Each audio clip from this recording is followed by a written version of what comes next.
Sebelum melanjutkan, jangan lupa subscribe dulu, terima kasih. Bab 145, kamu tidak bodoh, kamu lebih cerdas dari orang lain. Saya sudah mengatur agar Nona Kiki tinggal di rumah kecil. Namun, dia masih saja disakiti oleh Nona Mu sesekali.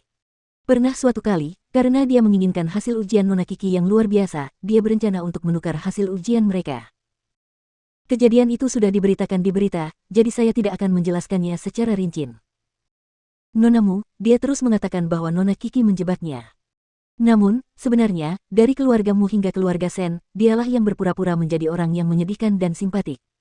Dialah yang sebenarnya kejam. Bahkan sampai malam ini, dia masih sama, memfitnah Nona Kiki karena telah menyakitinya. Dia melakukannya. Itu dia. Mu Tangsue sedang duduk di lantai. Dia menunjuk ke arah Mu Kiki dan berteriak. Karena kalian masih ingin berdebat, baiklah, aku punya video di sini. Aku yakin semua yang hadir akan sangat tertarik dengan isinya. Jing Yun mengeluarkan ponselnya dan mencari video itu.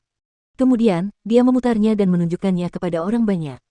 Tidak terlalu jelas, tetapi semua orang dapat melihat bahwa Mu Tangsue lah yang menamparkan wajahnya sendiri dengan keras. Dia bahkan menamparkan dirinya sendiri beberapa kali untuk memastikan tandanya jelas. Semua orang sekarang mengerti. Mu Tangsue memang telah menghabiskan seluruh energinya untuk memfitnah Mu Kiki. Aku tidak ingin mengungkap perbuatanmu karena usiamu yang masih 18 tahun. Namun tampaknya, aku tidak perlu menyembunyikannya lagi. Mu Kiki melihat ke arah Seng Xiao. Dia tidak ada di sana sekarang. Mungkin, dia ada hubungannya dengan video itu. Baiklah. Kakek Sen merasa sudah cukup, jadi dia bersuara untuk menenangkan semua orang. Sekarang sudah jelas. Mengesampingkan masalah identitas mereka, setidaknya kita bisa membuktikan bahwa Mu Tangsue menjebak Kiki. Sekarang, mari kita bicarakan tentang identitas asli mereka. Tidak diragukan lagi bahwa Kiki adalah anggota keluarga Sen, tetapi untuk Nona Mu. Kakek, aku seorang Sen, sungguh. Mu Tangsue segera maju dan ingin memegang kaki kakek Sen. Namun, sebelum dia sempat menyentuhnya, kakek Sen menendangnya. Sebelum kamu datang ke Sen Mansion, aku sangat penasaran dengan siapa karaktermu mirip, tetapi aku tidak dapat menemukan jawabannya. Dan sejak kamu datang ke sini, kamu dipanggil oleh polisi beberapa kali. Kamu telah menjalani banyak interogasi karena kematian ibumu. Ketika kamu dituduh oleh ayahmu, aku juga tidak terlalu memikirkannya. Saya tidak percaya ketika keluargamu mengatakan bahwa Anda adalah orang yang merencanakan kebakaran itu. Saya tidak pernah menyangka bahwa seorang gadis berusia 18 tahun akan sekejam ini. Namun sekarang, saya yakin itu mungkin benar.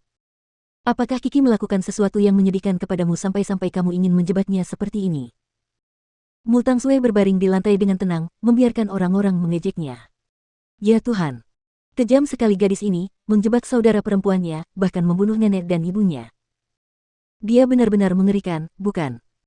Mendengarkan apa yang dikatakan orang-orang, Mu Tangsue berjuang dan akhirnya berhasil berdiri lagi. Dia menatap bibi ketiga dengan mata penuh harap.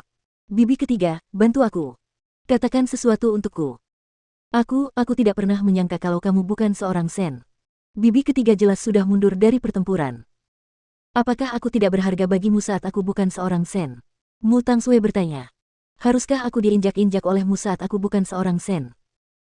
Bibi ketiga mengabaikannya dan berjalan ke arah Mu Kiki dan meminta maaf. Kiki, aku minta maaf. Aku tidak tahu. Itu semua salahnya. Dia berbohong padaku. Tolong maafkan aku. Bukankah bibi ketiga baru saja mengatakan bahwa aku bersikap konyol? Mu Kiki tidak menghargai permintaan maafnya. Aku sedang bersikap bodoh. Kamu tidak bodoh, kamu lebih pintar dari orang lain. Kamu tahu aku bukan orang yang bisa dimanipulasi jadi kamu pergi dan menyanjung Mu Tangsue.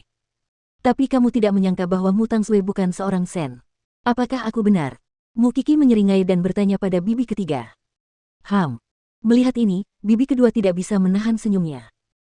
Karena dia bukan anggota keluarga Sen, dia seharusnya tidak tinggal di sini lagi. Bagaimanapun, bintang malam ini adalah Kiki sendiri. Kita harus menyingkirkan orang yang tidak ada hubungannya dengan itu. Mu Tangsue mendengar kata-kata bibi kedua dan melambaikan tangannya dengan keras. Tolong jangan mengusirku. Aku tidak punya tempat tujuan. Tapi kamu bukan Sen. Mu Tangsue mulai panik. Dia berlutut di depan Mu Kiki. Kakak, tolong bantu aku. Bisakah kamu meminta mereka untuk mengizinkanku tinggal? Aku tidak ingin menderita di luar. Aku tidak punya apa-apa. Mu Kiki berdiri di sana tanpa bergerak.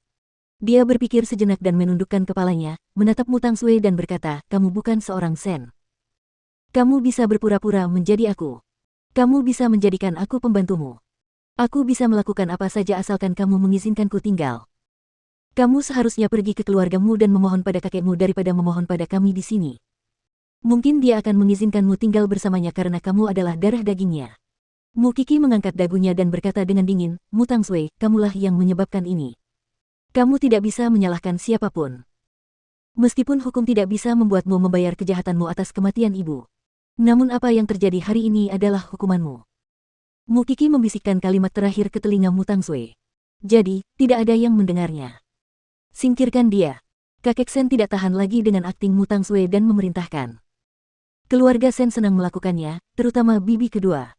Dia sudah cukup melihat Mu Tangsui bersikap sombong dan angkuh akhir-akhir ini. Pada akhirnya, dia bahkan bukan seorang Sen, sungguh memalukan. Pokoknya, bagian yang paling lucu adalah melihat bibi ketiga menyanjung orang yang salah dengan susah payah. Ini adalah lelucon terbesar yang pernah ada. Karena alasan ini saja, dia akan berdiri di sisi Mukiki. Dia telah membantunya melampiaskan dendamnya. Dia merasa bahagia sepuasnya. Jangan sentuh aku. Mu Tangsui masih meronta. Kakak, aku salah. Aku salah, tolong maafkan aku. Tidak hanya memohon ampun, Mu Tangsui juga bersujud kepada Mukiki. Dia terus bersujud. Jangan coba-coba berpura-pura menyedihkan di hadapanku lagi. Kau harus tahu dengan jelas bahwa aku tidak akan merasa sedih bahkan jika kau mati di sini. Setelah mendengarnya, Mu Tangsui tercengang. Dia berdiri setelah banyak tersandung. Kemudian, dia berteriak sekuat tenaga, kamu sengaja melakukan ini, kan? Kamu sengaja mempermalukanku. Kamu tahu bahwa aku sudah lama tidak menjadi seorang Sen, kan? Mukiki, kamu sangat pandai merencanakan. Kamu sangat kejam. Aku bahkan ingin bertepuk tangan untukmu.